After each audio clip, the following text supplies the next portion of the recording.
So, oh my god.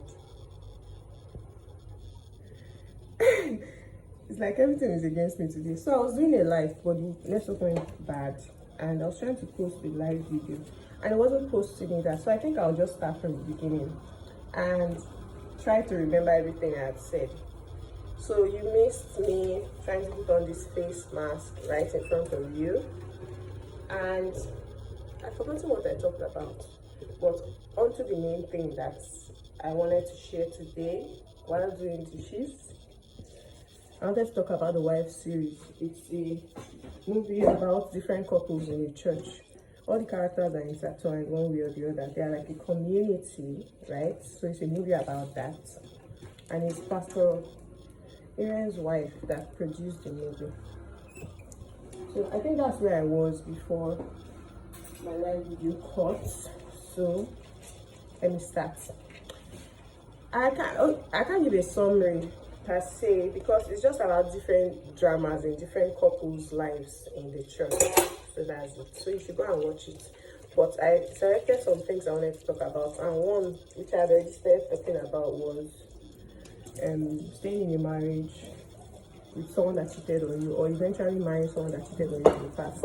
So this particular couple, the man cheated on a woman years ago, but the woman forgave him. As opposed to her friends telling her that they should separate and she should move on, but she forgave him. The twist is now that she brings it up every time. He never cheated after that first time, but he always brings it up. He's always suspicious that he's cheating. She has a PA that runs errands for her and all of that.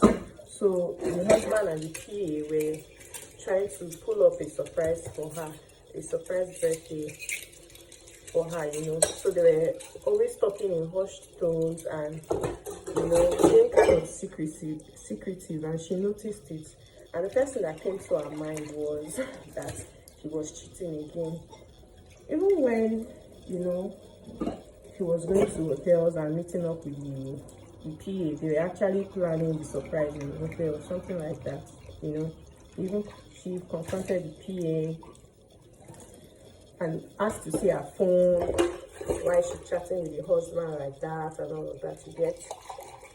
The husband was not doing anything. So my own is, why do you stay with somebody that cheated on you if you know that cheating is a deal breaker for you and you cannot live with it? You now say, okay, I want to forgive the person. So why do you keep bringing it up? I'm playing devil's advocate here, and it's not like I'm not considering one's feelings and emotions or saying it's easy to just forget, but I'm saying when a decision is set before you that, okay, should I, like, you weren't forced or coerced, the person cheated on you, you got hurt, you got over your hurt, and you're like, okay, let me just forgive the person and continue my life with this person, whether in a marriage or in a relationship like boyfriend and girlfriend. You've done that, okay, can you kindly move on? But if you know that you cannot move past it, it's not just better you separate with the person, maybe you guys separate for a while, go for therapy or something, then come back and you're in a better place and space, rather than just, okay, I forgive you, but I'll remind you every other day that this is what you did.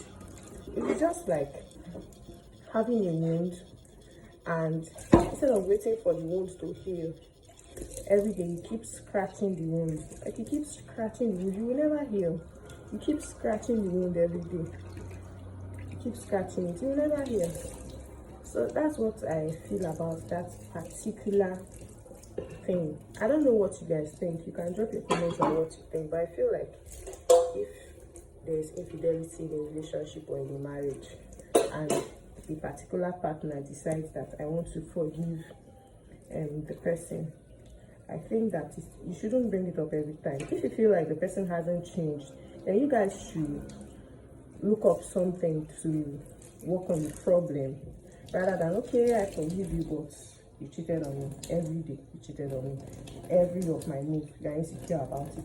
You're just hurting yourself, and you're only giving yourself time to grow. Time to grow past that hurt, or time to heal, you get. So that's my take. I think you should also watch it and see what, that's generally what I thought the woman was always like, you are cheating again, right?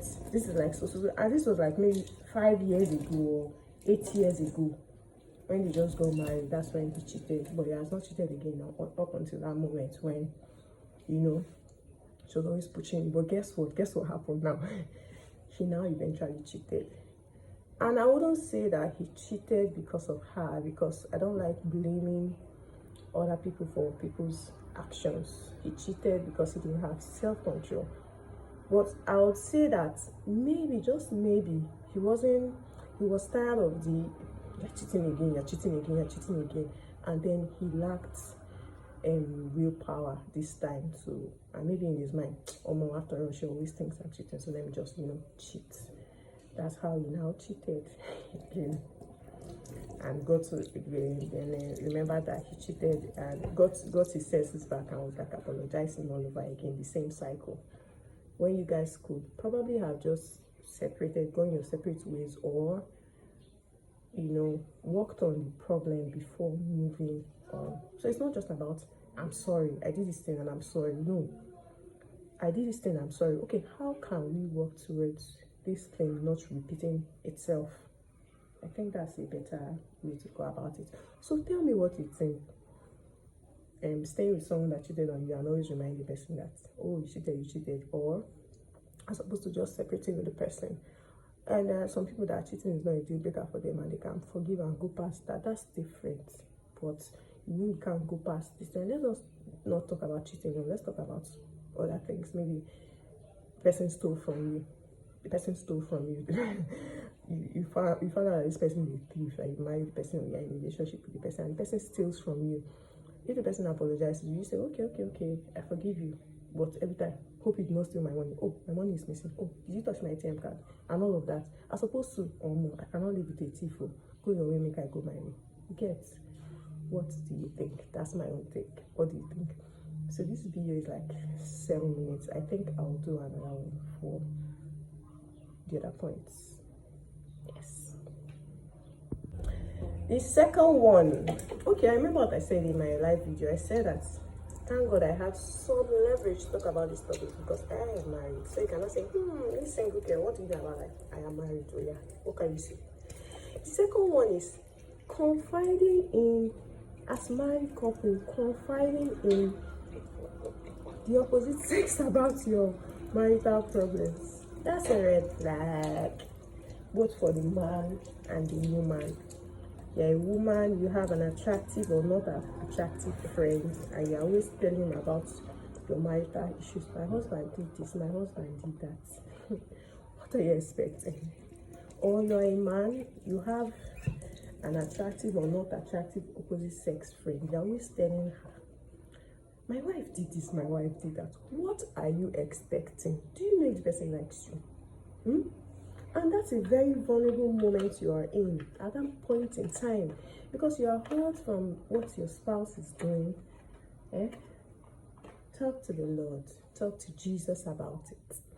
Don't go and confide. You hear the word confide. Don't go and confide in that person, because you are portraying your spouse to that person as weak, and you are showing the person that, oh, I'm in my vulnerable moment. A door is open. And if that person is not good, you don't know the heart of man. The person can what? Enter. Now fall into sin and say, oh, had I known, I didn't know I was weak. So why? If someone asks you, what's going on with your marriage, you look sad and marital issues, as men be, or as men be, just end it there. You can talk to a therapist, a certified therapist, if you have one around you. You can talk to the Lord Jesus. Sometimes you're even talking to your pastor's wife or your pastor. I don't even like it. If you want to talk to your partner and the partner is not even responding, but say, even for a relationship or for dating, you're not going to confide in one of your friends that you say is just a friend. Do you know whether you are not just a friend to him? He will not be like, and if it's not wise enough, you'll not be like, oh, this is our weak moment, let me enter. Swabble, come in. So don't do that. Don't do that. You can journal about it. You can pray about it. You can go to a therapist about it, right? You can maybe go to a senior couple that you respect, even if they might have their own issues, and just say a little things about it, not like everything. But please don't ever confide in the opposite sex about your marital issues. It's always bad. It always turns out bad. The person will now see the weaknesses of your husband and try to be your strength in that particular area, and guess what? You will now start comparing, oh, my husband, this person is this, meanwhile my husband is that. And that brings us to the next point, which is the grass is not greener on the other side. In this particular The Wife series, this woman whose husband had low self-esteem, that's what I'll call it, he always felt like his wife should be under him. He was always threatened by her and always puts her down. You know, this low self-esteem that you try to portray it on someone else so that you look like a bigger person. He didn't want his wife to work. He wants to be a provider. He always said, his wife is not smart enough to do this and to do that, making her feel small so that he can be big. You get? Meanwhile, she was looking at this other couple whose husband was looking all lovey-dovey, taking care of her. Meanwhile, that couple that she was looking at, they were going through hell. They are the couple that I talked about in the first video about him, the guy cheating, the man cheating on the woman years ago. And that man, he looked good from afar. So this lady was just looking at him and like, oh God, how I wish I have this husband in her mind. Oh, how I wish I have this man. Eventually, she slept with him. That cheat that the other woman was saying, you cheated on me, you cheat again. He finally cheated again. And who did he cheat again with? He did it with this other woman whose husband had low self-esteem and was always projecting it on her and making her feel small. He did it with her because she always felt like their marriage was good and perfect. The husband was an angel. Meanwhile, that husband was a demon in his own marriage. She's not an angel, so that's how she was now confiding in him. My husband, yes, he won't this, that. Before you know, they slept with each other. And the scales fell off her eyes. The scales also fell off the man's eyes, that he has cheated again. And she, oh my God, this man is not also good, because the man stopped picking her calls after sleeping with her. So the grass is not always greener on the other side. That couple that's always posting, oh, I'm not, please, disclaimer, I'm not shaming anybody. I'm not saying anybody's reality is fake, but sometimes you might just be being yourself and that person looking at you and say, oh, Godwin. I know I do that all the time. I say Godwin. I'm just kidding. No, more than 99.9% of the time, I'm just kidding. I'm just catching clues. Godwin, what? Do I know what you are facing at home? I should come and add your own to my own. I should be praying to God for you when I'm facing my own. Do you get? So those people that say, oh, the king was born today, the best decision I ever made in my life. Oh, my crown, my heaven, my Lord. They're praising their husband. You'll be looking, I don't want to be king, though. My own king, best decision. Oh, maybe no one marry again. You get? Maybe they go out shopping, the husband buys her a necklace or this one. Meanwhile, I don't even know that she's the one that bought the necklace herself. Or she's the one that transferred the money into her account. Now told you that we are paid for us, send it on social media. You will not be looking at other people.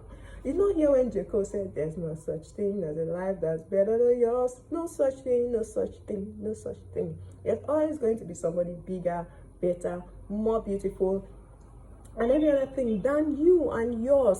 So just love yours, love yours, love yours. Just love yours. And water your own self, your own relationship. If they post and the thing is paining you that people are always posting my king, you self. Carry your husband and post. Carry your wife, post. My queen, my queen, my queen, the best decision I ever made. Do it too. You get? Because in honesty, the grass is greener when you water it. Those people that you're seeing, they are all looking happy. They water themselves to be happy. You get? Sometimes they are just speaking words of affirmation. The best decision I ever made. Meanwhile, it's not the best too. But you are just affirming until it becomes the best decision you ever made. Meanwhile, you are here sitting and eyeing them. You don't even know their own struggle. So change. Two more. I'll do it all in this video because I don't want the videos to be many. Domestic violence can never be me, people. It will shock you. Those people that say, hey, domestic violence, it can never be me. It can never be me. when you see stories on the internet that a man beat his wife or the woman beat her husband, it can never be me. The way it could be you, oh my God. You say, God, what did I do? You get. So you should always be cautious. Always look out for the signs. Sometimes you say, when the man is rich, when you marry a rich man, and he's wealthy and is influential, he can beat you and nobody can do anything about it. Just marry poor man. Hey, if poor man beats you, you can't wish, say, I wish that this rich man beats me. You get. So nobody is immune to it. It can happen to anybody. That's why you should always look out for the signs. And when you see it, what? Jabba, jabba. You like stay.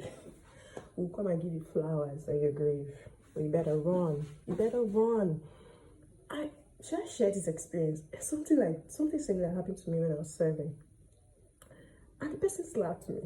God, slap. Just slap. Not beat up, like slap. And I'm like, Oh yeah, back here, let them go. Guess what? After slapping me, I came to his senses. I said, that demon, you go and portray that demon somewhere else. As he slapped me, I said, okay. No, I'm so sorry. I said, it's okay, no problem. Yeah, they go to your house. As he went to his house, I just said, I beg, avoid me. Don't avoid me. And that's how it ended. It owed me, I got slapped. I'm not ashamed, it was so many years ago. And guess what? Did I see the signs? Yes.